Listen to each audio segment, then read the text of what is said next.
그들은 전설이었다. 상징이었다. 무대와 스크린, 런웨이를 밝히는 막을 수 없는 존재들이었다. 그들의 이름은 여러 세대에 걸쳐 울려 퍼졌다.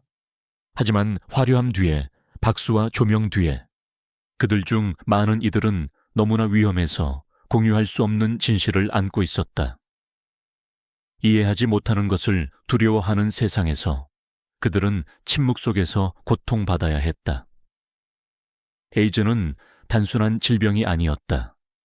그것은 낙인, 수치심, 고립으로 뒤덮인 사형 선고였다. 그러나 그 침묵 속에서도 그들은 메시지를 남겼다. 그들의 음악, 영화, 예술, 그리고 존재를 통해 그들은 어떤 헤드라인도 결코 가르쳐줄 수 없는 것을 우리에게 가르쳤다. 취약함은 강인함이라는 것을, 침묵도 여전히 포효할 수 있다는 것을, 한때 속삭였던 진실이 세상을 뒤흔들 수 있다는 것을. 오늘 우리는 단순히 사라지지 않은 8명의 비범한 삶, 8명의 목소리를 기린다. 그들은 떠나는 길에 세상을 바꾸었다. 프레디 머큐리가 가득 채운 경기장에서부터 페드로 자모라가 전국 TV에서 보여준 조용한 용기까지, 키스 헤링에 불타는 벽화에서부터 록 허드슨의 미소 뒤에 숨겨진 비통함까지, 그들 각자는 존재 자체가 반항이던 시대에 감히 존재했다. 이것은 단순한 상실의 이야기가 아니다. 이것은 용기의 이야기다. 그리고 이 이야기를 듣는 순간 당신은 잊지 못할 것이다. 1. 프레디 머큐리. 그는 단순한 가수가 아니었다. 그는 자연의 힘이었다. 퀸의 전설적인 프론트맨 프레디 머큐리는 단순히 공연하는 것을 넘어 무대를 지배했다. 4옥타브 음역대, 연극적인 무대 매너, 그리고 경기장 전체를 밝힐 수 있는 카리스마로 그는 록 역사상 가장 상징적인 목소리 중 하나가 되었다. 보헤미안 랩소디, Somebody to Love, We Are the Champions 같은 노래들은 단지 차트 1위를 차지한 곡들이 아니었다. 그것들은 저항, 취약성, 그리고 당당한 개성의 창하였다. 잔지바르에서 파로크 불사라로 태어난 프레디는 음악적으로 뿐만 아니라 개인적으로도 자신을 완전히 재창조했다. 비록 생전에 공개적으로 커밍아웃하지는 않았지만 그와 가장 가까운 사람들은 진실을 알고 있었다. 전 약혼녀이자 평생 친구가 된 메리 오스틴과의 관계, 그리고 나중에는 파트너 짐 허튼과의 관계는 그가 세계적인 스타의 무게를 짊어지면서도 조용히 사랑을 추구했던 사람임을 보여주었다. 1987년 프레디는 HIV 진단을 받았다. 그는 이를 비밀로 유지했고 남은 시간을 음악에 쏟아붓는 것을 택했다. 사망 직전에 촬영된 These Are the Days of Our Lives의 애절한 뮤직비디오는 눈에 띄게 쇠약해진 남자를 보여주었지만 그의 정신은 여전히 밝게 불타올랐다. 1991년 11월 23일 프레디는 자신이 에이즈에 걸렸음을 확인하는 공식 성명을 발표했다. 24시간도 차에 되지 않아 그는 세상을 떠났다. 하지만 그의 목소리는 결코 떠나지 않았다. 1992년 그의 이름으로 머큐리 피닉스 트러스트가 설립되어 전 세계적으로 에이즈 인식 및 교육을 지원하고 있다. 프레디 머큐리는 단지 챔피언에 대해 노래한 것이 아니었다. 그는 챔피언처럼 살았다. 그리고 죽음 속에서도 그는 세상의 마지막 앙코르를 선사했다. 2. 록 허드슨. 세상의 록 허드슨은 이상적인 주연 배우였다. 키 크고 각진 턱에 믿을 수 없을 만큼 잘생긴 그는 1950년대 남성미의 전형이었다. 자이언트, 필로우 토크, 위대한 집착 같은 영화에 출연했다. 여성들은 그를 숭배했고 남성들은 그를 존경했다. 그리고 스튜디오들은 그의 이미지를 중심으로 전성기를 쌓았다. 하지만 그 조심스럽게 만들어진 할리우드 페르소나 뒤에는 이중적인 삶을 사는 남자가 있었다. 일리노이주에서 로이 헤럴드 셰러 주니어라는 이름으로 태어난 록은 할리우드에서 높은 자리에 오르기 위해 열심히 노력했고 결국 당대 가장 흥행력 있는 스타 중 한 명이 되었다. 하지만 그는 아우팅이 단순히 위험한 것을 넘어 경력 자살이나 다름없던 시대 게이였다. 그는 스튜디오 간부들의 압력으로 잠시 결혼했지만 그 가식은 영원히 지속될 수 없었다. 사적인 모임에서는 그의 성 정체성이 알려져 있었지만 공개적으로는 이성애적인 매력의 표상으로 남아있었다. 모든 것은 1985년 7월에 바뀌었다. 야위고 눈에 띄게 아픈 록의 기자회견 모습은 팬들과 기자들을 충격에 빠뜨렸다. 며칠 후 그의 홍보 담당자는 많은 이들이 속삭이기만 했던 사실을 확인해 주었다. 록 허드슨이 에이즈에 걸렸다는 것이다. 그것은 문화적인 지진이었다. 미국 대중은 처음으로 이 질병의 현실에 직면하게 되었다. 에이즈가 특정 소외된 집단에만 영향을 미친다는 신화는 산산조각 났다. 허드슨의 진단은 전염병에 익숙하고 사랑받으며 무시할 수 없는 얼굴을 부여했다. 그는 불과 몇 달 후인 1985년 10월 2일 59세의 나이로 사망했다. 그러나 그의 마지막 행동에서 록 허드슨은 그 어떤 역할도 그에게 요구하지 않았던 일을 했다. 그는 진실을 말했다. 그리고 그렇게 함으로써 그는 한 국가가 그 질병과 그 질병을 안고 사는 사람들을 바라보는 방식을 바꾸는 데 기여했다. 3. 리베라체 반짝임. 그는 그 자체로 하나의 장관이었다. 라인스톤이 박힌 피아노, 고전 선율에 맞춰 반짝이는 촛대. 라스베이거스 스트립을 능가하는 화려한 의상으로 리베라체는 단순한 연예인이 아니라 하나의 현상이었다. 위스콘신에서 노동계급 이민자 부모님에게서 블라디우 발렌티노 리베라체로 태어난 그는 신동에서 세계적인 센세이션으로 성장하며 세계에서 가장 높은 수입을 올리는 연주자 중 한 명이 되었다. 관객들은 그의 화려함, 쇼맨십, 매력에 열광했다. 그의 집은 호화로웠고 그의 무대 페르소나는 더욱 그러했다. 하지만 그 모든 반짝임 뒤에는 자신의 진정한 모습을 숨기기 위해 맹렬히 노력하는 남자가 있었다. 수십 년 동안 그의 성 정체성에 대한 소문이 돌았고 젊은 운전사 스콧 토르슨과의 유명한 친밀한 관계로 인해 더욱 심해졌다. 리베라체는 모든 것을 부인했다.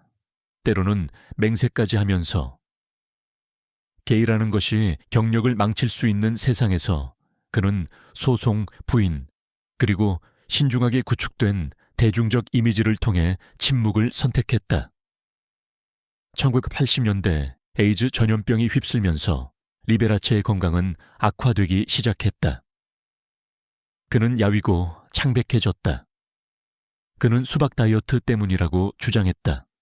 그러나 진실은 더 이상 숨길 수 없었다. 1987년 67세의 나이로 리베라체는 사망했다. 처음에는 사망 원인이 신부전으로 기재되었다. 부검 결과 나중에 확인되었다. 에이즈 관련 폐렴. 죽음 속에서도 삶에서처럼 그의 진실은 빛을 향해 싸워야 했다. 리베라체는 세상의 음악, 마법, 그리고 웅장함을 선사했지만 동시에 명성과 두려움이 가장 큰 목소리조차 어떻게 침묵시킬 수 있는지에 대한 비극적인 교훈을 주었다. 4. 페드로 자모라. 소셜미디어와 바이럴 해시태그가 생기기 훨씬 전 22세의 쿠박의 미국인 페드로 자모라가 있었다. 그는 리얼리티 TV를 진정으로 깊이 있는 것으로 변화시켰다. 1994년 더 리얼월드, 샌프란시스코 출연진에 합류했을 때 그는 단지 집만 가져온 것이 아니었다. 메시지를 가져왔다. 페드로는 공개적으로 게이였고 공개적으로 HIV 양성이었으며 교육하고 인간화하고 영감을 주는 사명에 흔들림이 없었다. 1972년 하바나에서 태어나 마이애미에서 자란 페드로는 17세에 HIV 진단을 받았다. 대부분의 사람들은 그림자 속으로 움츠러들었을 것이다. 페드로는 스포트라이트를 받으며 나섰다. 그는 학교에서 패널 토론에서, 그리고 결국 MTV에서 연설하며 전국적인 목소리가 되었다. 더 리얼 월드에서의 그의 존재는 드라마를 위한 것이 아니었다. 진실을 위한 것이었다. 시청자들은 그가 파트너 숀 세서와 사랑에 빠지고 그들의 약혼식을 방송으로 공유하는 것을 지켜보았다. 이는 미국 TV에서 방송된 최초의 동성결합 중 하나였다. 에이즈가 여전히 두려움과 잘못된 정보로 가려져 있던 시기에 페드로는 그 질병에 얼굴과 마음, 그리고 이름을 부여했다. 촬영 중에 그의 건강은 급속히 악화되었다. 마지막 에피소드가 방영된 지 불과 몇 시간 후 페드로 자모라는 1994년 11월 11일에 세상을 떠났다. 그는 겨우 22세였다. 하지만 그의 영향은 엄청났다. 빌 클린턴 대통령은 공개적으로 그를 칭찬했다. 미국 전역의 보건교육이 바뀌었다. 그리고 수많은 젊은이들은 아마도 처음으로 에이즈가 단순한 통계가 아니라 인간적인 이야기임을 알게 되었다. 페드로는 단지 질병과 싸운 것이 아니었다. 그는 한 국가가 그 질병을 보는 방식을 바꾸었다. 키스 헤링은 갤러리가 필요 없었다. 그는 허락을 기다리지 않았다.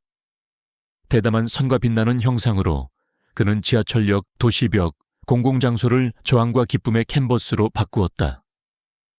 그의 예술은 즉시 알아볼 수 있었다. 겉으로는 장난스러웠지만 긴급함, 반항심, 진실로 가득했다.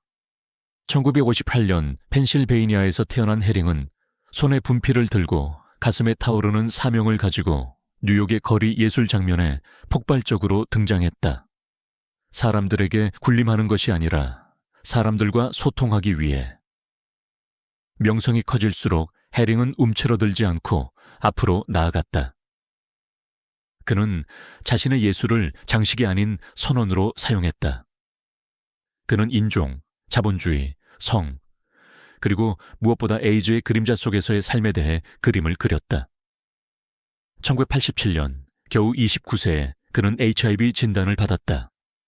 그러나 그는 후퇴하는 대신 자신의 속도를 강화했다.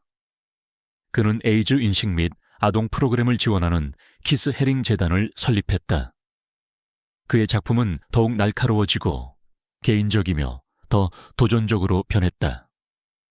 그는 몸속에서 시간이 흐르는 시계를 느끼며 시간과의 싸움 속에서 그림을 그렸다. 그러나 그는 결코 질병이 자신을 정의하도록 내버려 두지 않았다. 마지막 순간까지 키스 헤링은 고통을 목적으로 두려움을 색깔로 바꾸었다. 그는 1990년 겨우 31세의 나이로 사망했다. 그러나 그의 유산은 결코 멈추지 않았다. 그것은 벽화 위에서 춤추고 교실을 통해 맥박치며 박물관 벽에서 마치 내가 여기 있었다. 나는 중요했다. 그리고 당신도 그렇다. 라고 말하는 듯이 응시한다. 이스칼, 브래드 데이비스는 강렬함 그 자체였다. 날카로운 눈빛과 거칠고 끊임없는 에너지로 그는 단순히 연기하는 것을 넘어 모든 역할에 몰입했다. 관객들은 미드나잇 익스프레스블에서 터키 감옥에 갇힌 고통받는 미국인 죄수를 연기하여 그에게 골든 글로브와 국제적인 찬사를 안겨준 그의 연기에서 이를 분명히 보았다. 하지만 그 강렬한 스크린 존재감 뒤에는 그가 연기했던 어떤 캐릭터보다 훨씬 무거운 싸움을 안고 사는 남자가 있었다. 1949년 플로리다에서 태어난 데이비스는 연기 세계에서 빠르게 성장했다. 그는 여배우 수잔 블루스타인의 헌신적인 남편이자 사랑스러운 아버지였다. 그러나 카메라 밖에서 그의 삶은 모순의 소용돌이였다. 그는 어떤 대본으로도 담을 수 없는 중독과 악마들과 씨름했다. 1985년 그는 에이즈 진단을 받았다.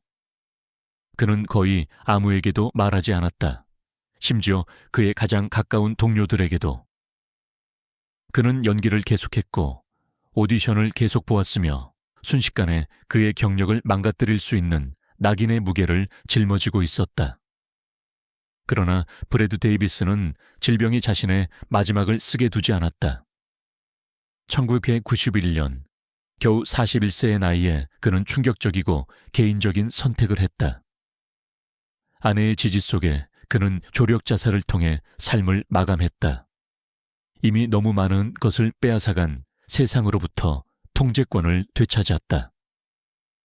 그의 마지막 행동은 항복이 아니라 반항이었다. 희생자로 기억되기를 거부하는 것이었다. 브래드 데이비스는 정직함으로 연기했을 뿐만이 아니었다. 그는 정직함으로 살았고 정직함으로 죽었다. 7. 앤서니 퍼킨스 영화 관객들에게 앤서니 퍼킨스는 영원히 노먼 베이츠로 기억될 것이다. 알프레드 히치콕의 사이코에서 수줍고 불안정한 모텔 직원이자 공포를 재정의하고 영화새 깊이 새겨진 역할이다. 그러나 그 캐릭터의 이중성, 부드러운 표면 뒤에 숨겨진 더 어두운 무언가는 대부분의 사람들이 알았던 것보다 퍼킨스 자신의 삶을 더 밀접하게 반영했다. 1932년 연극 집안에서 태어난 앤서니는 겨우 5살 때 아버지를 잃었고 그로 인해 방향과 정체성에 대한 갈망을 안고 살았다. 할리우드는 그를 일찍 발견했고 우정 어린 설득에서 비평가들의 찬사를 받고 심지어 오스카 후보에 오르기까지 한 섬세하고 내성적인 역할에 그를 캐스팅했다. 그러나 떠오르는 명성 뒤에는 자신의 진정한 모습을 끊임없이 숨기는 젊은이가 있었다. 이미지에 의해 지배되는 산업에서 퍼킨스는 폭로에 대한 두려움 속에서 살았다. 그는 공개적으로 여성들과 데이트했고 결국 사진작가 베리 베렌슨과 결혼하여 2 아들을 두었다. 그러나 그의 이전 관계들, 특히 동료 배우 탭 헌터와의 관계는 스튜디오 압력과 사회적 기대 속에 묻혀 비밀로 남아있었다. 1980년대 후반 퍼킨스는 HIV 진단을 받았다.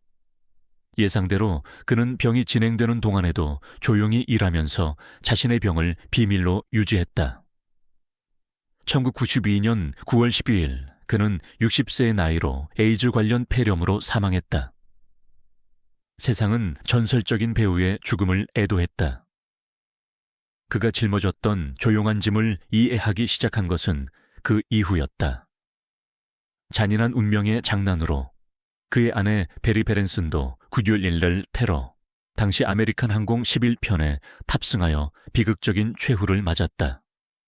그들의 이야기는 막 뒤에서 살아간 삶의 섬뜩한 메아리이다. 무대뿐만 아니라 그 시대에는 너무 고통스러웠던 진실 위로 드리워진 막의 메아리. I flew out. 윌리 스미스. 윌리 스미스는 단순한 패션 디자이너가 아니었다. 그는 패브릭을 이용한 혁명가였다. 1948년 필라델피아에서 태어난 스미스는 당시 다른 사람들은 거의 보지 못했던 비전을 가지고 있었다. 패션이 런웨이나 벨벳 로프 뒤에만 머물 필요가 없다는 것이었다. 그것은 거리에서 일상의 움직임 속에서 세상을 움직이는 사람들이 입는 것이 될 수 있었다. 1976년 그는 하이 패션과 스트리트 스타일을 융합한 브랜드 윌리웨어, 윌리웨어를 런칭하여 대담한 프린트, 루즈한 실루엣, 편안함을 단지 스타일리시할 뿐만 아니라 힘을 실어주는 것으로 만들었다. 그의 접근 방식은 급진적이었다. 다른 이들이 엘리트 계층을 겨냥할 때 윌리는 나는 여왕을 위해 디자인하지 않는다. 나는 여왕에게 손을 흔드는 사람들을 위해 디자인한다고 말했다. 그리고 사람들은 반응했다. 1980년대 중반까지 윌리웨어는 연간 2,500만 달러 이상을 벌어들였고 스미스는 예술, 연극, 무용 전반에 걸쳐 협력했다. 그는 스파이더맨에서 메리 제인 왓슨의 웨딩드레스를 디자인하여 판문화도 그의 테이블에 자리가 있음을 증명했다. 하지만 생기 넘치는 색상과 쉬운 카리스마 뒤에는 침묵 속에서 고통받는 남자가 있었다. 스미스는 자신의 병을 공개적으로 인정하지 않았다. 건강이 급격히 악화되는 와중에도 그는 스포트라이트를 피했다. 1987년 겨우 39세의 나이로 그는 에이즈 관련 합병증으로 사망했다. 패션계는 가장 총명한 인물 중 한 명, 그리고 아마도 가장 너그러운 영혼을 잃었다. 윌리 스미스는 우리가 옷 입는 방식을 재정의했을 뿐만이 아니었다. 그는 패션이 누구를 위한 것인지 다시 상상하게 했다. 그리고 그의 시간은 짧았지만 그의 비전은 오늘날에도 우리 곁을 걷고 있다. 대담하고 즐겁고 당당하게 살아있다. 그들은 록 공연장, 영화 세트장, 미술 스튜디오, 정치 무대 등 각기 다른 세상에서 왔다. 하지만 그들은 하나의 공통된 진실로 뭉쳐 있었다. 그들은 자신이 누구인지에 대해 솔직해지는 것이 모든 것을 잃을 수도 있는 시대에 살았다. 어떤 이들은 한마디도 하지 않았다. 어떤 이들은 세상의 침묵 속으로 자신의 진실을 소리쳤다. 그리고 그들 모두는 결국 자신들의 재능 이상의 것을 남겼다. 그들은 용기의 유산을 남겼다. 프레디 머큐리는 소리내어 애도하는 법을 배우는 세대에게 목소리를 주었다. 록 허드슨은 한 번의 진단으로 환상을 산산조각냈다. 리베라체는 커튼 뒤에 숨어 있으면서도 세상을 쇼맨십에 빠져들게 했다. 페드로 자모라는 자신의 마지막 몇 년을 한 국가에 연민을 가르치는 교실로 만들었다. 키스 헤링은 긴급함과 목적의식을 가지고 그림을 그렸고 자신의 진단이 가져온 고통을 여전히 말하는 예술로 바꾸었다. 브래드 데이비스는 그의 마지막 행동에서 그만의 방식으로 존엄성을 요구했다. 앤서니 퍼킨스는 숨겨진 삶의 무게를 침묵 속에 짊어졌다. 그리고 윌리 스미스는 창의성은 허락이 필요 없다는 것을 보여주었다. 그것은 마음이 필요하다는 것을. 그들은 예술가, 아이콘, 성우자들이었다. 하지만 그들은 또한 인간이었다. 연약하고 회복력이 강하며 두려워하고 저항하는. 에이즈로 인한 그들의 죽음은 단순한 개인적인 비극이 아니었다. 그것은 세상이 보고 느끼고 결국에는 변화하도록 강요한 공적인 심판이었다. 그래서 오늘 우리는 그들이 어떻게 죽었는지가 아니라 그들이 어떻게 살았는지를 기억한다. 시끄럽게, 아름답게, 잊을 수 없게.